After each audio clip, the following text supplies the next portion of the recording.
induction whir is magnificent. And maybe I do like this car. Woo! There's nothing to hang on to with this car.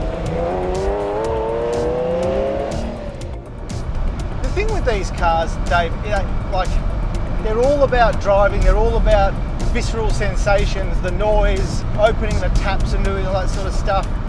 The funny thing is, the irony for me is, you actually don't have to be going real quick in this car to enjoy it. No. You sort of got to, you keep the revs up, the noise is there, Yep. the sensation of the controls working together is really wonderful. Yeah. But it's not like you've got to be breaking the speed of sound to feel like you're Even doing at it low right. speeds, you're putting in that effort. But when there's an opportunity to change down, crikey, You will take that. You take it.